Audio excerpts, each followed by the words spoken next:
Hello everyone! The half-year anniversary to SD Gundam G Eternal has rolled for almost a week, and so far we are really satisfied with how they handled the half-year anniversary. And not just the anniversary event, but also how they've handled the game in the past 6 months. Therefore, today we just want to express our opinion and perhaps re-promote this game that we feel is really worth a try.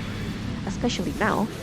This opinion comes from both my husband Reyes, who is a more avid gamer and Gundam fan, while I just play casually because I think the units are cute, especially Priest Guntank and the new Green Unicorn.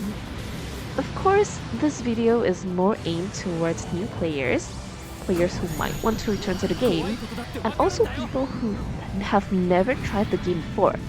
But for those who are still playing the game, as always, your opinion about the good, the bad, and the things that needs to be improved from this game is always welcome in the comments below. So, before we start, all we want to say is, whether you are a Gundam fan or not, this game is very worth to try.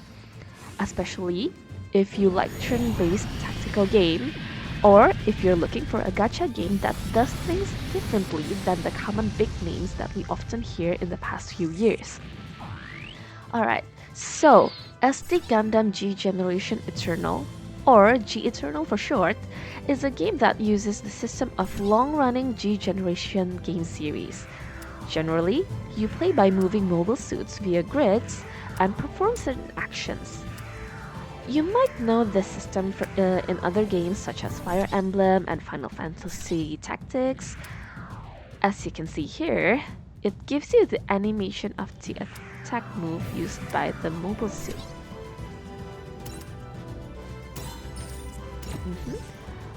While it's also being voiced by their pilots. Also, since Gut Gundam has been released, you can actually hear them saying interesting voice lines while piloting Gut Gundam. These animations are often recycled from their previous games like SD Gundam G Generation Cross Race, as well as new animations, especially for units which are not available in these games before, or their special EX attack for the UR units. And if you are a casual player and not really a tactical RPG fan like me, do not fret. They have the auto battle system, and it's just that you might need to make a strong team beforehand just to make sure they do not explode during the mission. And this is where my husband's videos come in handy. He usually reviews which units are good, so you can mix and match your units and pilots. One thing that they did differently in this game, compared to its past titles, is that they clearly divided the mobile suits into 3 roles: attack, support, and durability. However, unlike many turn-based games, this game do not employ rock, scissors, paper mechanics. These 3 roles do not have advantage over the other roles. It simply means they have their own things to do. Attackers are units that focus on attack power, and these mobile suits are often have high attack and weapons that deal more damage under certain conditions. Supports are mobile suits that have lower attack than attackers, but have debuffing capabilities with their weapons. And durability type are defensive units whose function is to take damage and debuffs the opponent's attacks. This division are not just on the units, but also for the pilots. Attack pilots often have high stats, more chance step, which is a mechanic that lets pilot move after killing a unit, and abilities that increase their damage output. Support pilots often have the most crucial ability in the game, which enables them to help other unit attack or counterattack. Any unit piloted by support pilots will have this capability. However, having the same type of unit per their requirement will give more benefits or help the main attacker as, again, support mobile suits can apply defensive debuff. And finally, Durability type pilots can force their units to take damage for their allies. With this kind of system, it opens up a lot of strategy on how to tackle a stage or opponents by varying your team composition. As we now see here, the team prep.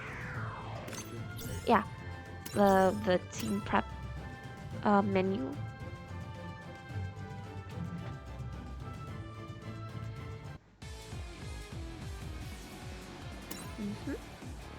Here, you can make a team based on many mobile suits and pilots. You can mix and match these teams based on how you would see fit to tackle a stage. One thing that they changed from previous games in the series, which, to the dismay of many avid G generation players, is how they changed the system of the support ship. In this game, support ship gives one activable ability and flat stats. On top of that, it buffs the mobile suits in the team which has the attacks it covers. Ray showed me how the support ship works in previous games, and that kind of confused me. So as a casual player, I do prefer the current system. The tag system itself is a nice addition to the setting where many Gundams are under certain tags which are often based on their role. These tags make it interesting to mix and match between units and the ship. As mentioned before in this menu, you can also mix and match the pilots. However, please note that some pilots need certain units, unit types, or unit tags to trigger their ability. For example, durability pilots have increased defense when blocking an attack when they pilot a durability type unit. As for me, the best part of this system is the auto-assign feature, which would automatically assign the best units based on their power, or if you want to, based on their support unit tags. And that covers the main basics of the game, which for both of us is very interesting and often hassle-free. The main idea of the game is to go through all the missions related to the story of each Gundam series. Here, you can see there are a lot of stories currently available, and each of them has many stages for you to play. And if you manage to clear them with at least 10,000 points, you can skip each stage with a maximum of 3 times a day. This helps daily stamina consumption to not take too much time once you reach the end game content. Clearing these stages give you gems for the first clear, but it's important to note that clearing it repeatedly gives you a lot of stuff from money, units you can capture to upgrade or dismantle, weapon upgrade parts, and finally, the blueprints. If you wonder about blueprints, well, we are now at the best part of the game. Many gacha games, although seemingly generous with their gacha pities, often force you to have their units, the units on their banner, like their URs or their 5 stars, to actually make the game enjoyable, and often to fill in the minimum requirement to clear contents. But G Eternal takes a rather different route. In this game, you are encouraged to actually develop free units to their maximum capabilities and use them. There are also endgame challenges where you are actually being asked to not use any of the gacha units at all. As you can see here, these are the use of the blueprints and materials you gained. And this development menu includes a vast amount of units from each series, enabling you to explore the units you like. They even have special units that can be upgraded to UR level. But be careful, they are costly. Although best of units are often coming from SSR units, there are often hidden gems lying in wait amongst these units, waiting for its maximum potential to be fulfilled. Talking about potential, we now need to talk about how to power up these units. In the upgrade menu here, we are given the units that we already have, and the basics of the upgrade are only divided into 4 parts. Level, which is this one, the star upgrade, in which you get it from multiple copies, and or the, what is it called, the gear, yeah, the gear thingy. And also oh yeah, the gear style one, the yellow ones, you can get it using the in-game currencies, yeah, in the shop. It's basically free, you just need to farm it. And then there's also the weapon upgrade. And finally, parts. There are no complicated artifacts or weapon system here. Each mobile suit are already equipped with their own weapons. As for the weapons, you can see here that each unit has several different weapons that has different damage, function, and range. It also has the stats they use for the attack and the weapon type. Weapon types are physical, beam, and range, while the pilot stats used are melee, range, sorry, physical, beam, and special for the weapon types. And the pilot stats used are melee, ranged, and awakened. Yeah. None of these weapons are better than the other. It all goes down to their pilot's capabilities, the machine's attack power, and their weapon power. Although there is no rock, paper, scissors mechanic here, you still need to be careful on determining the types of attack you employ. As we can see here, like the High New Gundam. Yeah, where is the High New? Why is it Astaroth? Basically, we have As you can see here, like in the High New Gundam, it has its passive that block ranged beam attack power. So, each unit has their own capabilities for their defensive purposes. This is not exclusive to durability units, but also other types of units. As for levels, generally, SR unit can go up to 80, SSRs can go up to 90, and URs can go up to 100. However, we are also given special items that allow us to unlock the non-UR units into level 100 and dish out their true potential. These items are not locked behind any pay gate and given for free from various missions, events, and weekly request missions. As for the star upgrade, you can spend a special upgrade material or the same type unit in order to unlock these units' potential. Here's the neat part. As you can see here in this unit named Bjarland Custom 2, which is a free unit, once unlocked to its true potential, it has an attack of 13 to 14,000, and if we compare it to a UR limit break 2 High New Gundam, it actually has bigger attack. Although that doesn't necessarily mean High New is weaker than Bjarland since it has its own perks and special weapons, but it shows that free farmable units can stand on its own ground against these gacha banner units. This is also proven in PvP, where these maximized units can help you achieve maximum gem rewards in PvP. Not to mention, in 1 to 2 months, we will have the SSP system for these units that would power them up even more. Finally, as for the parts or equips, these are not actually farmable but are gained through missions, requests, and also events and not available via any gacha whatsoever. Next thing we want to talk about is the pilots. This is where the game was kinda lacking in its early days, but it's getting better today.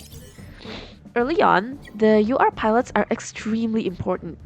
These pilots are gained once you get their related units in the gacha, so there is no split gacha between the pilot and the units, which is nice.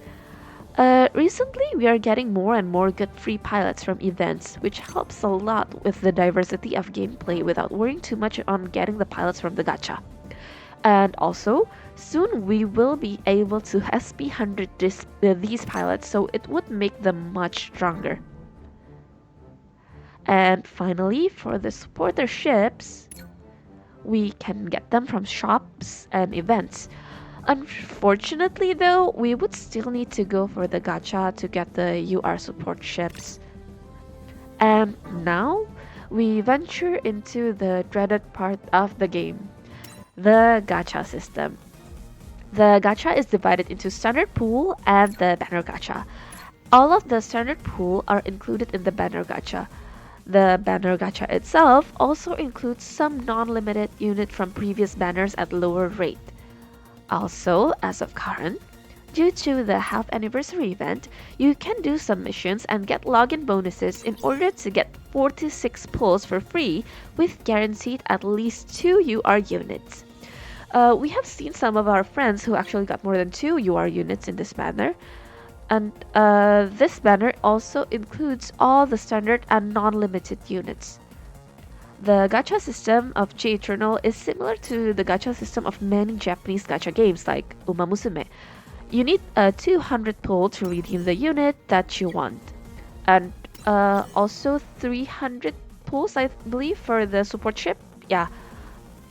However, this game also boasts a 3% drop rate for the URs, which means on average you should be getting a UR unit every 3 to 4 10 pulls, and this includes the chance of getting the support ship. However, the problem lies in there being no guarantee that you will get the banner's UR, as it needs to compete with the other units. Although, as you can see here, the banner unit technically has a much higher chance compared to the other units. It's not even 50-50. As here we see the 3 main gacha unit has 0.75% chance, which in total that would make them have around 2.25% chance of appearing, and other gacha units in total around 0.75% chance. But again, despite the seemingly large chance to get the unit, it does go down to luck unless you redeem the unit at 200 points or 300 points for the for the ship. Whether it's good or bad, it's up to you to decide. Personally, we do think this is okay. As for us, if we do not get the unit that we want in 100 pulls, at least we still got like 3 to 4 other UR units, which is also strong and very usable in the game. This is a rather contrasting opinion compared to some more famous gacha games that apply 50-50 on their 80th to 90th pull, that in the end only gives us like one standard 5-star or UR that is simply out of meta. On top of that, a lot of these units are not a must pull due to the existence of various other free units and UR units in the game. In the end, it just seemed to be down to how to maximize what we got. I want to add that. For example, like in Gacha, there's one time I lose 50-50. So there's one time that I lose, like I didn't get the main unit, but I kind of got this guy, Do, which he actually has the pilot named Sirocco, and Sirocco is like one of the best support pilot in the game. So not actually winning might actually help you sometimes. So, yeah. I mean, I was looking for, was it Banajir in the unicorn banner this time? Like, I got like 2 copies of him, but in the end I also got the ship, and I got the God Gundam, so I think it works for me as well. because I do. Oh, I think I also got like lots of defenders from the anniversary banner, which I severely lack. So, all in all, it's all good. And again, that is just our opinion, and we are all free to think on our own regarding these gacha systems. For new players, rerolling is actually advisable, since it's really easy to do in this game. You just need to go back to the main screen and delete data before starting the game again. Until you're finally satisfied with your pull, then you can proceed with linking your account so you don't lose it. And now, after the other dreaded part, it would be the dailies, weeklies, and events. Dailies in this game is really easy. It's mostly you just need to finish some quick quests. And yeah, it's basically tied with the apa? the stamina consumption. So it's, and also it also ties a lot to the weeklies actually. Yeah. The weekly is only based on a request system, which will give you small rewards and some special items or equips at certain points, as well as diamonds and SP level conversion currency, depending on how many you finish within a week. These requests come 3 times a day, and do not fret, even if you can only log in once a day, you will still finish the weekly requirement of 15. There is also this ship stamina part, which you can collect every few hours. This additional stamina is capped at 72 hours, but basically, you would need to collect them every day to finish the daily quest. And to spend the stamina, as mentioned earlier, you can just jump into a stage and skip it. Like this. So, you can gain money, materials, and blueprints. There is also these daily stages where after getting 3 stars, you can skip it. And it's giving you like lots of resources, and they also have lots of events here. Usually you can do it only like 3 times, but during some yeah during special times you can do it 5 times. And finally, there's the event. The events are divided into PvP, which often only happens once a month but gives us a lot of resources. And there's also Fierce Enemy Assault. This one. Story event. The other two is a map event and tower event, but it's not currently ongoing.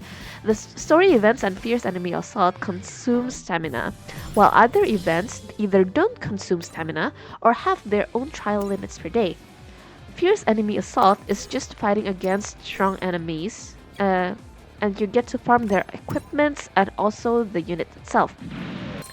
This event is open from time to time, and all units are always available to be challenged, so no FOMO here.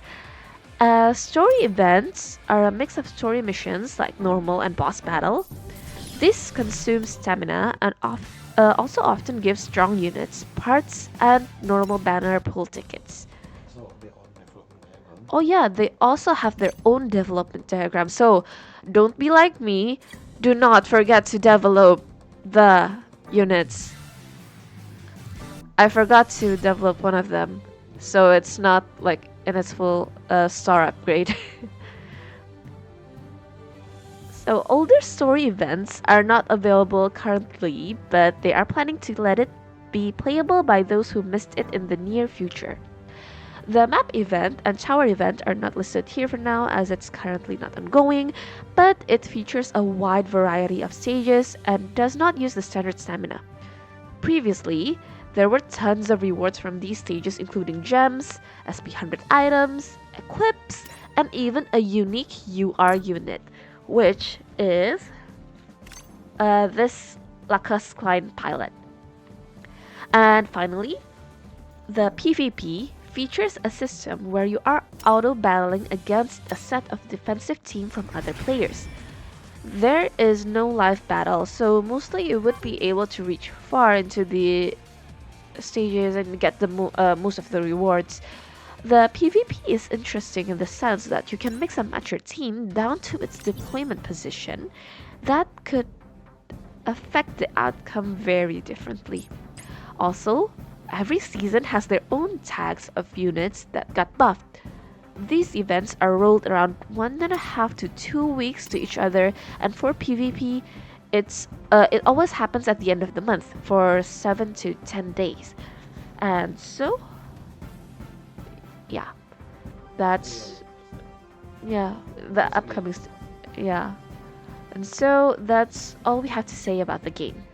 Personally, we do think this game is one of the best gacha in the market currently due to the good gameplay and sheer unit availability that opens up a lot of playstyle and fun. Yes, the gacha is not what we are used to and might be a letdown to many people, but in the end, we do think it has its own perks. Additionally, the dailies are pretty low maintenance and quick to do, but in the end, the game is fun and variable. If you are stuck on a mission, there are a lot of other channels in YouTube that shows or guide you with the best strategies around, or even if you are up for the challenge, you can try to mix up your own strategy with it. As for how it rolls in the past 6 months, we have been pretty satisfied with the game. There are some limitations at the earlier time of release, but along the line, it keeps on getting better. Story events are more accessible with more skips, especially on the bosses, the SP100 conversion material also being included in the weekly request mission. This was not available in the earlier version of the game. Also, regarding PvP, you don't need to whale to actually reach master rank, since there are so many units and combinations you can play around with.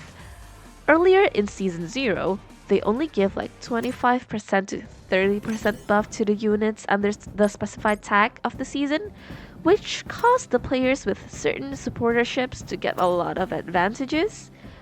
But then they changed the buff to 50%, and they get more creative with the buff tags in each PvP season. This makes players able to play around the buff tags units, although, of course, Whale would just overpower everything, but non-Whale and even F2P players still got their chances due to how the PvP works. Is it free to play friendly? Absolutely. But does spending help you clear stages and challenges easier? Of course. But the core of the game is still that interesting. Also, for people who wanted to spend just a bit of for the game, this was not available during the early days of the game, but now they are giving us the daily gem pass, which gives us a total of around 3,000 gems within the span of 15 days. The pass allows us a grace period of up to 20 days, which means you can miss your login for a maximum of 5 days to claim the gems. The cost is around $6, and you can purchase it twice a month if you finish your claim earlier. And they also give us more frequent Eternal Road stages for those who want more challenges and rewards. And also, they keep on adding, I believe they keep on adding missions, right? For, so you can, Oh yeah. yeah, for the missions, you can see that, yeah, you can challenge it with only development units to get more rewards. So, more updates are also being planned for we soon will get the ability to SP100 non-UR pilots. Additionally, as being said earlier, we will be able to make our SP100 SSR or SR units into SSP upgrade, which would make it even stronger. We're satisfied on how it keeps evolving and how the devs prove that they listen to the players with the changes they give. We are very excited with the SP100 of the non-UR pilots as well as the SSP system of the non-UR units, and definitely what they have in mind for Christmas event. Hopefully, it is gonna be Wing Zero. And of course, the game is not without its drawback, and we do think it's always better to let your discontent be heard, especially by filling the player survey forms that they give. We still hope that this game will be released in PC, either via Steam or at least in Google Play Beta. Currently, you can only play it via emulator in PC, and that is such a loss. It would be better if more people could enjoy this game. So, yeah, that's all. Let us know what you think of the current state of the game, the good, the bad, and don't forget to like and subscribe. And see you next time. Bye bye.